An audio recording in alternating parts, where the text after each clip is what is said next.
Welcome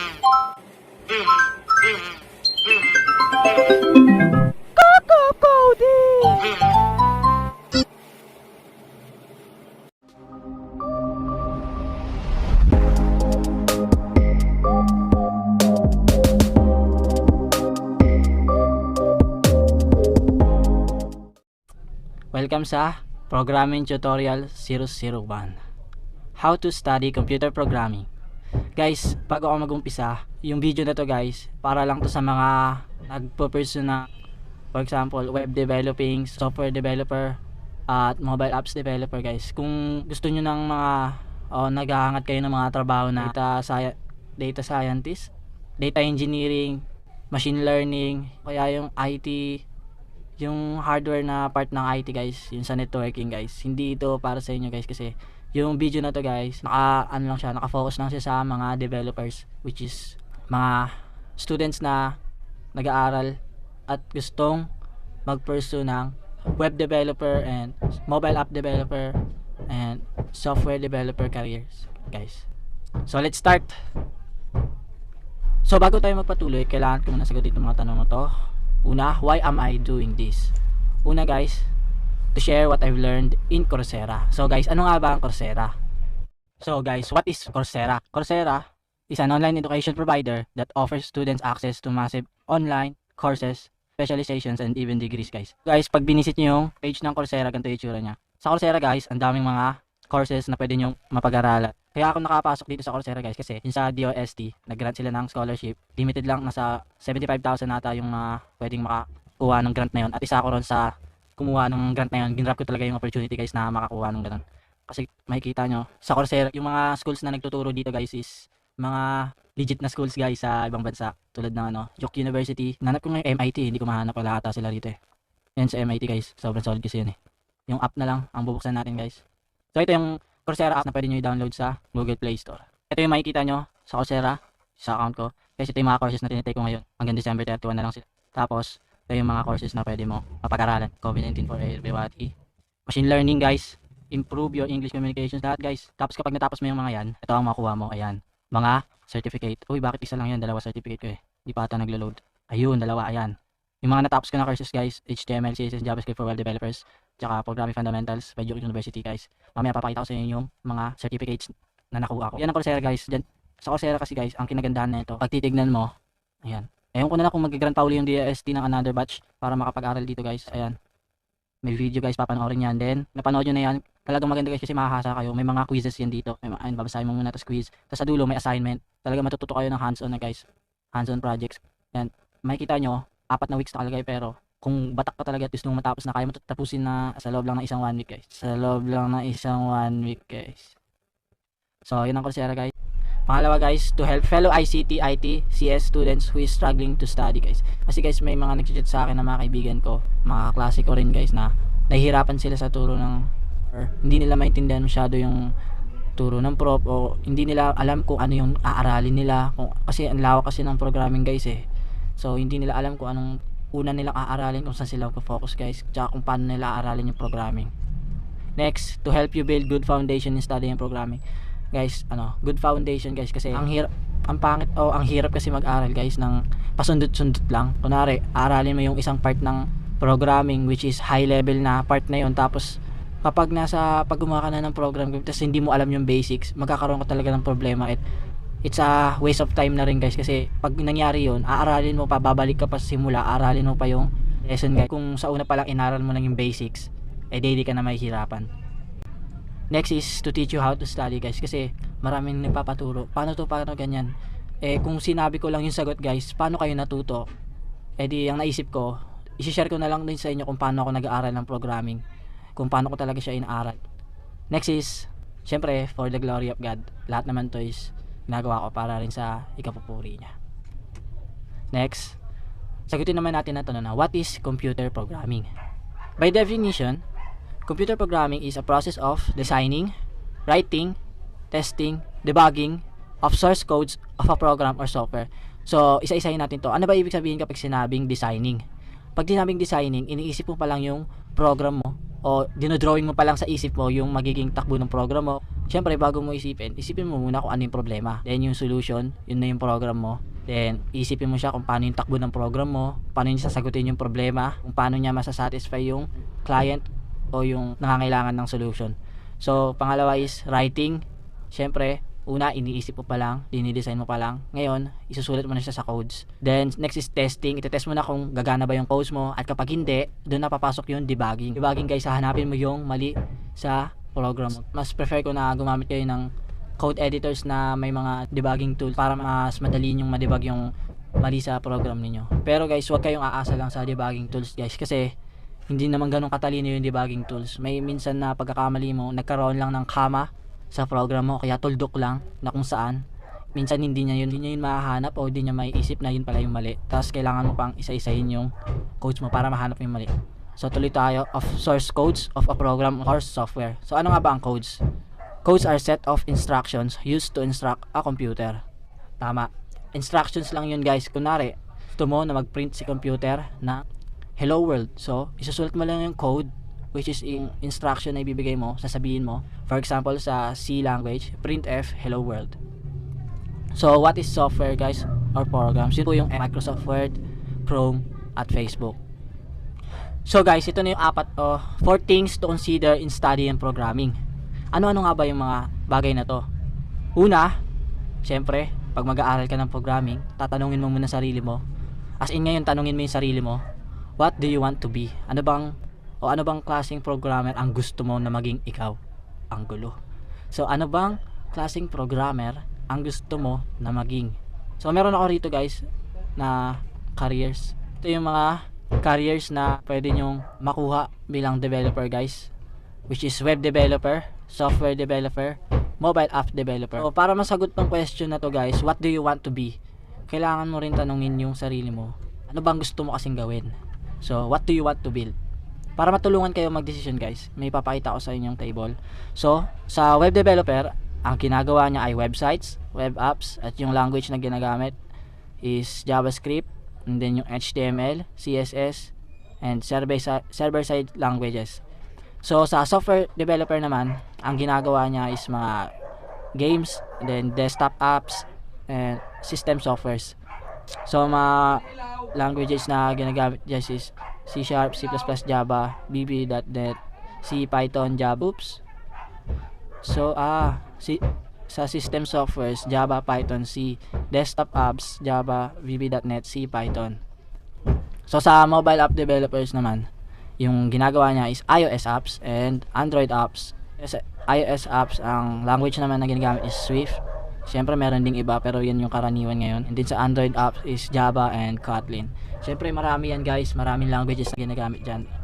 Nilagay ko lang yung kasya rito at saka yung ginagamit ng karamihan. So yan guys, yan yung unang bagay na kailangan nyo i-consider kung ano ba gusto nyo na maging at kung ano ba yung gusto nyo gawin. Next is job market. Siyempre nakuha ko tong data na to sa ito link. And then ito yung mga jobs na talagang patok pa yung 2020. Pero guys, syempre, 'di ba? Kunwari estudyante pa lang kayo. Tansyahin niyo na kung anong year kayo gagraduate, and then yun yung i-search niyo kunwari 2025. I-search niyo ano yung mga patok na trabaho sa programming world. Kaya syempre guys, kailangan niyo munang alamin kung ano ba yung trabaho na in demand o kailangan ng kunwari ng lugar niyo, ng bansa natin. Syempre baka mag-aral ka ng kung ano-anong programming careers tapos hindi naman pala kailangan sa in the future. So guys, ito yung nakuha kong data sa link na to, which is yung top 10 na magiging patok o naging patok ngayon 2020 kasi 2020 siya. So una, JavaScript developers, backend developer, cloud engineer, full stack engineer, site reliability engineers, software engineer, data engineering, robotics guys, tsaka cyber security specialist, artificial intelligence. Guys, yung talagang sure na papatok sa kunwari 2025 is yung robotics tsaka artificial intelligence guys. Promise, search nyo pa. Pero papatok pa rin naman guys yung mga mobile app developer guys, kasi mapapansin nyo halos lahat ng apps ngayon is nasa cellphone na, at saka halos lahat ng tao is cellphone na ang ginagamit. Syempre meron pa rin mga gumagamit ng computer, so Okay rin na matuto ka rin ng websites, kung paano gumawa ng websites, paano maging web developer. Next is path. May tatlo kasing uri ng programmer or developer guys. Yung una, front end, which is responsible for visual or user interface and user experience ng isang application. Siya yung may responsibilidad kung ano yung magiging itsura ng application na yon o ng website na yon o ng app na yon. Yung user experience guys, kasi ito yung kung gaano ba nadadalian yung user mo sa paggamit ng apps mo. Kung mapapansin nyo guys, yung YouTube app, sige puntahan nyo yung YouTube app sa mobile nyo, nasa baba yung navigation guys. Bakit nandiyan? Kasi mas madaling maaabot ng daliri mo yung navigation. Next is backend, which is responsible for functionality, logic, and algorithm. Then guys, yung backend is responsible din siya sa pag-handle ng mga database and servers. For example guys, gagamitin natin example dito ang isang website. Ang isang website, kung makikita nyo, maganda yung itsura niya. Nakalagay ng maayos yung mga buttons, yung mga headers, nakalagay ng maayos kung saan man sila nakalagay. And then may responsibilidad doon is yung front end. And then sa back end naman, ang responsibility niya is kung pag pinindot niya yung isang button doon, tapos may mangyayaring kakaiba, yun yung ginagawa ng back end. Siya yung responsible sa kung paano nagpa-function ng isang app o ang isang website. Next is full stack, o kaya niyang gawin to. So bakit hindi na lang mag full stack yung mga developers guys? Kasi depende yan sa gusto mo eh. Kung magaling ka sa graphics, sa kung paano maglagay ng mga bagay-bagay, sa kung saan sila dapat, paano mag-design, syempre mas gugustuhin mo mag-focus sa front end. Pero kung mas gusto mo yung talagang nag-iisip ka kung paano gawin yung mga problema na to, paano solusyonin yung mga problema na to, syempre mas gugustuhin mo na mag-aral sa back end. And then kung gusto mo pareho yun, edi mag full stack ka. Kasi sa full stack, para yung back end and front end pag-aaralan mo. Mas maganda rin guys full stack, para di ka na rin mahirapan. Next is syempre beyond the community. Kasi guys, no man is an island. Hindi ka matututo mag-isa guys. Kahit sabihin mo na self-study ka, kahit ako nag-self-study ako, pero syempre may mga kasama rin ako o may napagtatanungan din ako about sa programming world guys.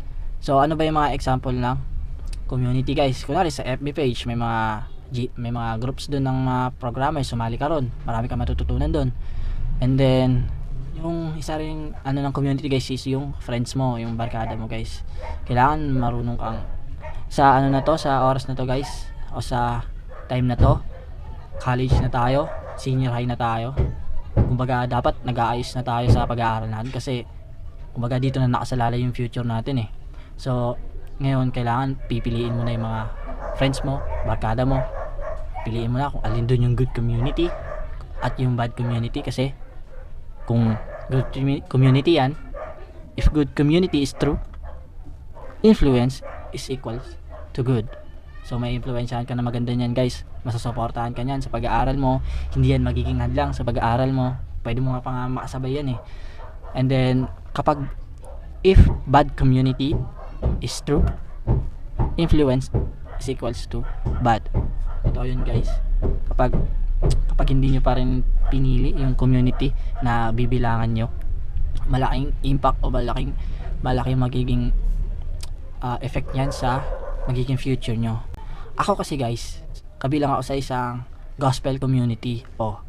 Ano pa bang mas good sa gospel community? Yung gospel community na to guys is, ang tawag dito is life group. So grupo kami, nagsasama-sama, minsan nagkikwentuhan, pero ang pinaka point talaga is nagtutulungan kami kung paano matulungan yung isa't isa na maging better yung future nila. At saka yung pinaka mentor namin dito is si Jesus Christ guys. So dito sa life group na to, sa kinabibilangan ko, matututo ka dito, as in life coaching ang meron dito guys. Sa finance mo, matututo ka rito kung paano ka mag-handle ng finances mo in God's perspective. At syempre hindi rin mawawala yung love life. Syempre paano mo ma-handle yung love life mo in God's perspective. At saka yung pag-aaral mo guys. At saka pag-aaral mo. Sa life group din guys, dito rin nahubog yung kung yung attitude ko guys. Kasi kapag masipag ka mag-aral, pero yung attitude mo naman hindi maganda, malaking epekto yun guys sa career mo.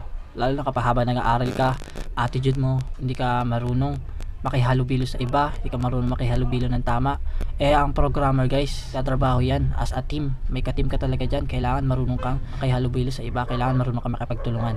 And then guys, dito sa life group guys, dito talaga nahubog yung attitude ko guys. Kung paano ko ba tignan yung mga tao, kung paano ko ba tignan yung paligid ko, kung paano ko rin tignan yung sarili ko, ano yung mga dapat kong gawin sa sarili ko para maging better ako. And then yung mindset din guys, kailangan magkaroon tayo ng mindset na goal getters. Ilan tayo goal makers or goal setters.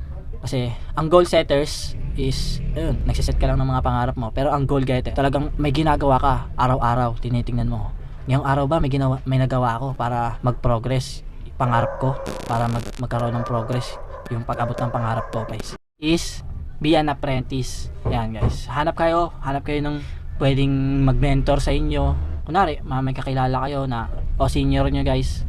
For example, grade 11 ka, hanap ka ng grade 12 na napag-aralan na yung alam mo ng grade 11 para makahingi ka ng tips guys. At saka mapayuhan ka guys. Kasi ano bang kinagandahan nun na meron kang mentor? Kasi guys, yung mentor na yun, napagdaanan na niya yun. Dumaan na yun sa trial and errors. So ikaw na nandiyan pa lang, first year college pa lang, hihingi ka na ng tips dun sa tao na yun.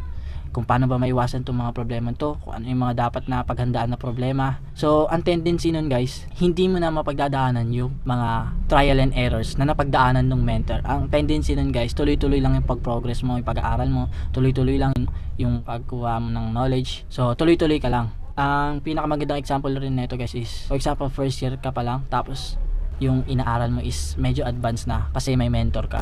And guys, yung kinagandahan din ng may mentor ka guys is gagayad ka niya kung ano yung mga nangyari sa talaga corporate world guys, ng programming world guys. Tapos kung ano yung mga for example, ano na yung mga hinahanap ng mga kumpanya na klase ng developer guys. For example, yung mga programming languages guys na hinahanap ng mga kumpanya na kailangan marunong yung isang developer guys.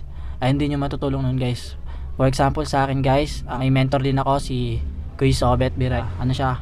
Web developer siya guys. And siya yung nagturo sa akin kung paano mag-aral, tsaka kung ano yung mga dapat aralin, yung mga trends sa programming world, sinabi niya yon. And then binigyan niya rin ako ng opportunity guys na makakita ng actual na meeting ng isang developer tsaka client. Ayun din yung kailangan natin pag-aralan guys, is yung kung paano ka makikipag-usap sa isang kliyente, kung paano makukuha yung kung paano mo siya masasatisfy guys. And then kapag may mentor ka talaga guys, magagay ka niya kung ano yung mga dapat mong aralin na languages ngayon, kung ano yung patok, at kung ano yung mga bagong technologies na pwede matutunan. For example, web frameworks. At saka guys, tips ko rin sa inyo, advanced learning din kayo guys. So guys, to wrap it up, so yung apat na bagay na kailangan may consider is, what do you want to be? Kasama nun is, what do you want to build? Ano ba yung gusto mong i-build na bagay? O na app, o na mobile app, o na website, o yun ba yung gusto mo? At pangalawa is yung job market, kung ano ba yung magiging in demand in the future. Pangatlo is yung path, gusto mo maging front-end developer, kung mas magaling ka sa graphics, sa design, and then kung mas gusto mo maging responsible sa logic and algorithms, the back-end. And then kung gusto mo naman pareho, full stack. And then next is be in a community, be in a good community, so may influensyahan ka na lang maganda, masusuportahan ka nila sa pag-aaral mo. And then kasama niyan is be an apprentice, humanap ka ng mentor na makakatulong sa'yo, na matuturuan ka and na mag-guide ka sa pag-aaral ng programming. So next is ituturo ko naman sa inyo yung tips and routines kung paano nga ba ako nag-aaral ng programming. So guys, may masasagutin lang din ako ng mga tanungan na kadalasan din tinatanong guys. Kapag ba wala kang laptop, hindi ka na pwede mag-aral ng programming. No guys, nasa sa'yo yan kung gusto mo talaga. Kung gusto mo talaga may paraan guys. Tulad nito guys, cellphone lang yung gamit, pero nakakapag-aral lang ang programming. Sobrang advanced na ng mga technology ngayon guys, halos lahat kaya mo nang gawin sa cellphone. Gamitin lang gusto guys, hanggang sa 2 minute ng 2 minute yan. Gamitin nyo kung yung pinaka max level o max potential ng mga cellphone ninyo. Pwede kayo dyan mag-program. Ang ginagamit ko sa pag-program is yung decoder ng app, kailangan niya ng load. Halos lahat ng languages pwede nyong gawin doon, and dali lang. And then guys, gumagamit din ako ng Bluetooth mouse tsaka Bluetooth keyboard para mas madali ako mag-type at mag-code.